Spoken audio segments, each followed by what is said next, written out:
고넬료라는 사람을 우리가 저번 주에 금요일 날 살짝 보고 오늘 이제 다시 보게 되는데 이방인이지요. 또 베드로는 유대인, 정통 유대인인데 이방인들과 유대인들의 만남은 거의 불가능합니다. 그래서 오늘 표현에서도 위법이라고 28절에 돼 있지 않습니까? 법을 어겼다라는 겁니다. 이럴 정도로 이렇게 만날 수도 없는 상황이고 만나서도 안 되는 상황입니다. 그런데 하나님은 정말 오묘하신 분입니다. 그죠? 편견을 가지고 있으면 하나님의 역사가 진행이 될 수 있을까요? 아니면 편견을 가지고 있으면 하나님의 이 성령의 역사가 막혀질까요? 어느 쪽에 속한다고 생각하십니까? 두 번째지요. 편견은 하나님의 역사가 흘러가는데 방해하고 막습니다. 베드로도 그랬고요. 그때 당시에 대부분의 거의 100이면 100 다 이렇게 유대인 만나는 걸 꺼려했을 겁니다. 자, 근데 하나님의 놀라운 역사가 이렇게 나타났죠. 24절에 보니까 이튿날이라는 거는 종 둘과 경건한 부하가 이틀 전에 욥바로 갔고 또 이틀 뒤에 이렇게 다시 가이사라로 왔습니다. 그 며칠이 걸렸죠? 4일이 걸렸습니다. 나흘이 걸렸죠. 고넬료의 입장에서는 한번 생각해 보세요. 천사를 만났어요. 그리고 욥바에 가서 베드로를 데려오라 이렇게 왜 데려오는지 구체적으로 그렇게 설명도 하지 않고 그렇게 그런 명령만 받고 즉시 이렇게 종들을 보내지요. 그러면서 4일 동안 이 고넬료가 무슨 생각에 사로잡혀 있었을까요? 이제나 저제나 하면서 빨리 오지 않을까 하면서 기다리고 이렇게 많이 이렇게 사모하는 마음이 있지 않았겠어요? 그죠? 여러분들 시험을 잘 치른 사람은 성적표가 기다려집니까? 어떠합니까? 그죠? 시험 못 본 사람은 성적표 나온 날은 아마 죽을 맛일 것입니다. 고넬료는 이렇게 주의 사자 천사의 환상을 보고 베드로 일면식도 없는 이 베드로 얼마나 보고 싶었을까요? 그리고 천사가 그렇게 베드로를 데리고 오라 했을 때 이 베드로를 통해서 내가 무슨 말씀을 듣기를 원할까라고 하면서 얼마나 기다렸을까요? 사모하는 마음이 있었겠죠? 예배도 이렇게 여러분들 사모합니까? 주일날 내가 정말 하나님께 와서 은혜 받을 것이 무엇인가? 내가 하나님 주신 말씀이 무엇인가? 내가 찬송을 부르면서 어떤 은혜를 받을까? 내가 하나님 앞에 나올 때 어떤 기도를 하면 하나님 응답받을까? 이런 마음으로 오면 그 예배가 충만하고 성령이 가득하고 평안이 가득하고 기대감이 넘칠 겁니다. 근데 저번 주에 왔으니까 또 왔다. 다음 주에 또 가니까 또 가야지. 이런 마음을 가지고 오면 은혜 받기는 어렵습니다. 자, 고넬료가 4일을 기다려서 이제 베드로가 왔습니다. 문 앞에 딱 도달하니까 고넬료가 어땠습니까? 엎드려서 절을 했습니다. 그만큼 사모했다라는 겁니다. 엎드려서 절했다라는 표현이 저는 예배했다, 경배했다라는 이 단어만큼의 그런 것은 아니지만 아마 그와 비슷한. 자, 그때 베드로의 반응이 어떻습니까? 더 겸손하지요? 아유, 나도 사람인데 왜 저에게 절을 합니까? 그러면서 겸손했습니다. 하나님을 사랑하는 사람들, 하나님을 경외하는 사람들, 하나님의 일을 하는 사람들은 이렇게 더욱더 겸손하게 됩니다. 더 자기를 낮추게 됩니다. 그러면 물은 낮은 곳으로 흘러갑니다. 그리고 더 낮은 곳에 고이게 됩니다. 예, 바다는 또랑물도 받아들입니다. 크나큰 강물도 받아들입니다. 그렇게 넓고 깊다라는 겁니다.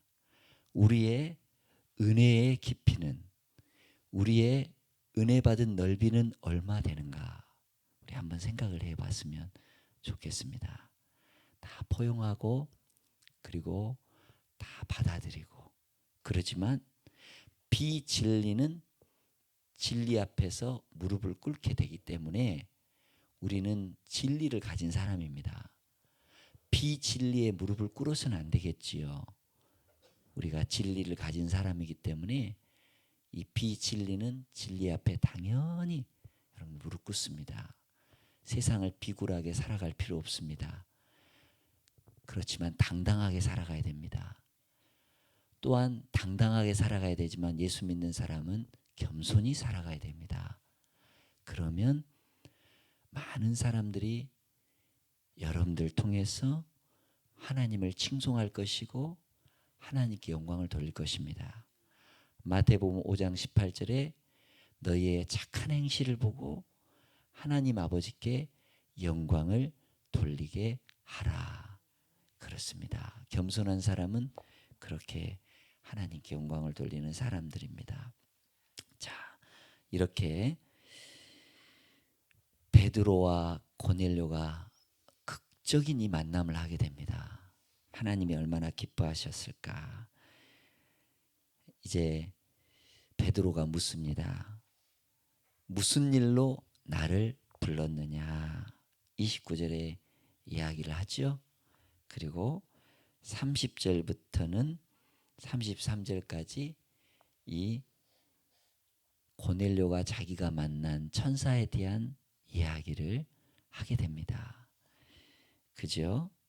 자, 그리고 34절에서 43절까지는 베드로가 말씀을 증거하는데 34절에 보니까 베드로가 입을 열어 말하되, 이거는 이제 설교를 했다라는 겁니다.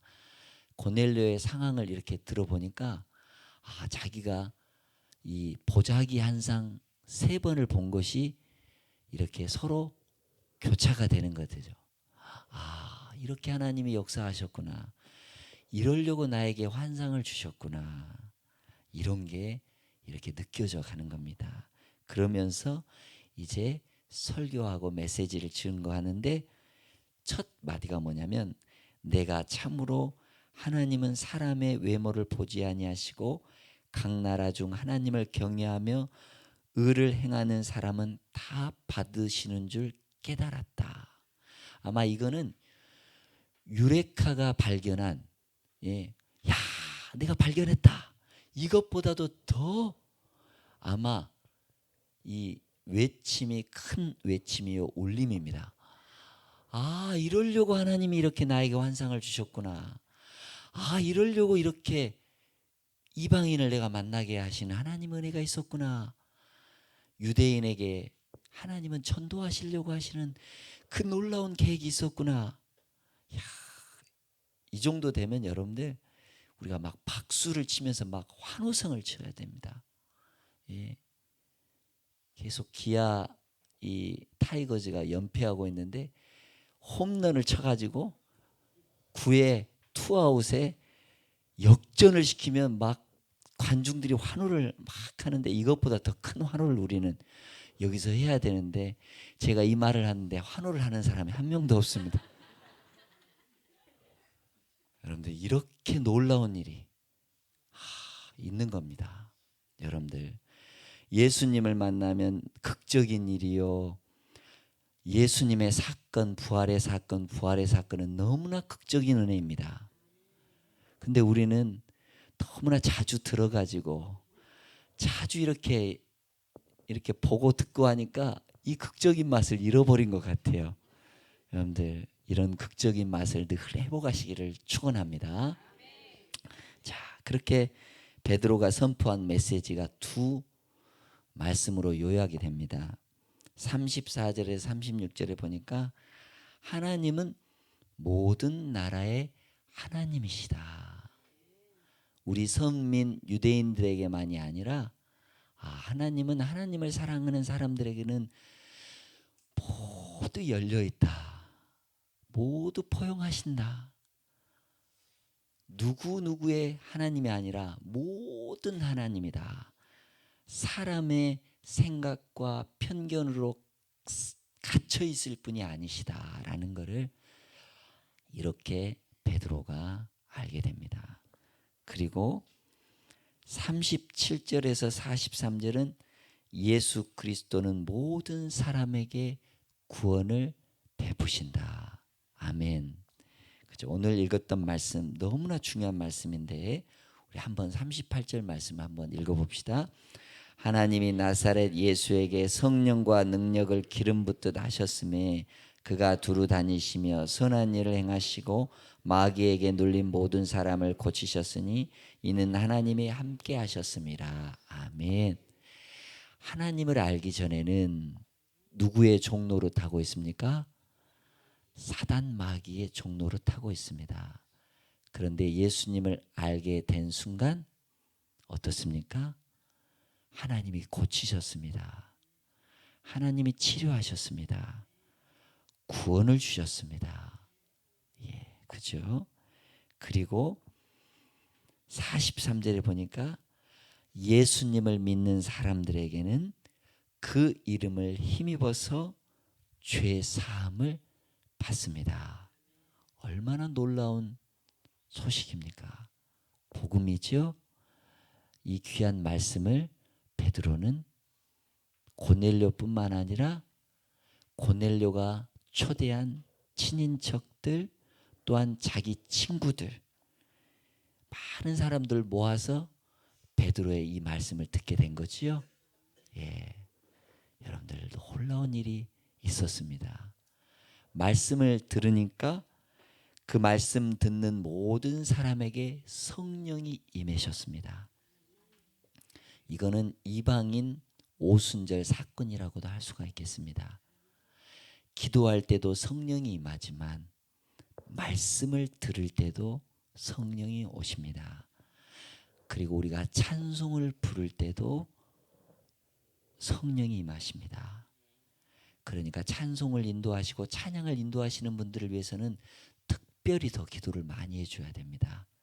하나님, 찬양을 통해서 마음들이 열려서 하나님을 더욱더 알아가게 하여 주시옵소서. 또 말씀을 전하시는 분들에게도 하나님 은혜를 더해 주셔서 그 말씀을 들을 때 성령이 폭포수처럼 임하게 하여 주시옵소서. 우리가 기도할 때 더 성령이 임하게 하여 주옵소서. 이렇게 기도해야 됩니다. 그리고 그 오순절 다락방에 임하였던 그러한 똑같은 일들이 이방인 고넬료의 가정에도 일어납니다. 방언을 하게 되고 하나님을 높이게 됩니다. 그죠? 하나님은 우리의 찬미와 경배를 받으실 분이시지요. 예, 왜? 우리를 구원해 주셨기 때문에, 우리를 사랑해 주셨기 때문에, 우리를 죄에서 속량해 주셨기 때문에, 그리고 영원한 하나님 나라에 우리를 초청하시고 인도하실 분이시기 때문에 그렇습니다. 예. 그래서 이렇게 예수님을 고백하니까 베드로가 어떻게 얘기합니까? 사람들이 우리와 같이 성령을 받았으니 누가 능히 물로 세례를 베품을 그 말이요. 베드로만 본 게 아니라 어떻습니까? 베드로와 함께 온 할례를 받은 그 신자들도 이 성령이 이방인에게 임했던 걸 보게 됩니다. 예, 나중에 베드로가 이야기할 때 이분들이 아마 증인이 되었을 것 같습니다. 그리고 그들에게 세례를 받았습니다. 세례를 주었습니다. 그래서 예수 믿는 사람이라는 것을 확증하게 되었다라는 겁니다. 성령의 은혜의 현장이 바로 고넬료 가정의 현장이었습니다. 마치 우리 교회로 치면 성령 수양회처럼 그렇게 되었다라는 겁니다. 할렐루야. 자, 저는 이 말씀을 보면서 하나님은 우리를 구원하시기 위해서 이방인도 세워주시고 구원받을 자를 반드시 기억하여 주셔서 인도하신다라는 겁니다. 그리고 저는 이 고넬료가 로마인이지요. 정통 로마인입니다. 나중에 베드로가 로마에 갔을 때 누구의 도움을 받았을까? 한번 생각을 해보았습니다. 누구의 도움을 받았을까요? 아마 이런 사람들과 연결된 사람들의 도움을 로마에서 받고 로마에서 복음을 증거하고 로마에서 순교했으리라고 저는 생각을 해보았습니다. 우리가 전하는 복음, 우리가 담대하게 말하는 예수 그리스도, 이 귀한 은혜는 전파되고 계속해서 힘있게 진행해 나가는 것입니다. 여러분들 이 말씀을 꼭 기억하시고 오늘도 나에게 주어진 귀한 기회, 나에게 주어진 귀한 만남, 이거를 소홀히 하지 마시고 하나님의 영광을 위해서 쓰는 복된 인생들 되시기를 축원합니다. 기도하겠습니다.